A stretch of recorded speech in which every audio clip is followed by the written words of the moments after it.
Dampak pemberian makan kucing liar terhadap overpopulasi dan kebersihan lingkungan IKJ. Di kampus seni tempat kita berkarya, langkah kita ditemani kucing di mana-mana. Lucu ya, bikin senyum. Tapi di balik itu semua ada cerita berbeda. Kucing-kucing itu bukan kucing rumahan, tapi liar dan jadi teman di ruang perkuliahan. Datang saat kita makan atau istirahat, mengais sisa dan berharap belas kasihan. Tapi tak semua kehadiran membawa kenyamanan. Ada juga yang risih karena terganggu saat makan.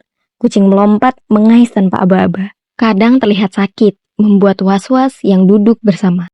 Kami lakukan observasi tanpa bising dan interupsi, dari kantin hingga setiap sudut kampus. Ternyata memberi makan sudah menjadi kebiasaan, tanpa zona, tanpa batasan. Lalu kami bertanya pada mereka yang tahu, Pak Mulyo, yang setiap hari menjalankan kewajibannya untuk membersihkan lingkungan kampus. Menurut beliau, keberadaan kucing liar di kampus sedikit mengganggu tugasnya karena merusak tanaman dan kotoran. Adapun kekhawatiran akan penyebaran penyakit zoonosis dan tidak adanya regulasi khusus di kampus, sehingga beliau menyarankan area khusus atau kandang untuk kucing. Adapun Mbak Nur, petugas koperasi, juga bercerita. Menurutnya, kampus pernah melakukan penangkapan kucing oleh Dinas Peternakan Pelayan dan dari kelurahan setempat. Namun, kegiatan tersebut tidak dilakukan secara berkala sehingga jumlah kucing tetap terus bertambah. Kami sebarkan kuesioner pada teman-teman sejawat. Dari beberapa jurusan, semua ikut menjawab. Sebanyak 80% tidak merasa terganggu. Gemoy, teman nongkrong, dan pelepas stres katanya. Tapi 19% mulai merasa kesal saat makan diserbu kucing yang terlalu aktif atau nakal. Ada juga yang sebal karena bau dan bekas makanan yang tercecer dan tak dibersihkan. 61% bilang memberi makan itu legal karena tidak ada yang formal. Tapi 35% jujur berkata bahwa mereka tidak mengetahui regulasi soal ini.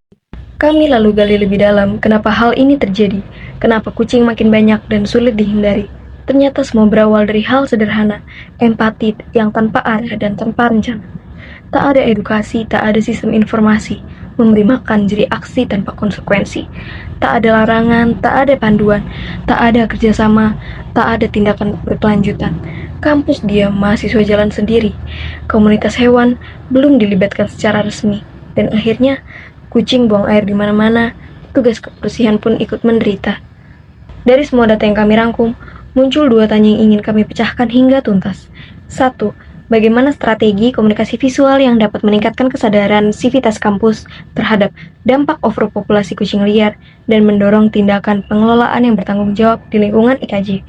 2. Bagaimana strategi komunikasi visual dalam pengelolaan populasi kucing liar di lingkungan kampus IKJ yang efektif, inklusif, dan tidak menimbulkan konflik dengan mempertimbangkan pendekatan edukatif, kebijaksanaan institusi, dan kolaborasi dengan komunitas pecinta hewan. Karena yang kami temukan mahasiswa peduli, mereka sayang, tapi mereka tidak tahu harus mulai dari mana.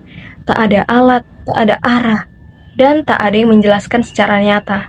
Sehingga tercetuslah solusi sederhana, sebuah website pendataan kucing di IKJ. Dari foto, nama, corak, hingga umur dan riwayat steril, semua terdata dan bisa dijaga.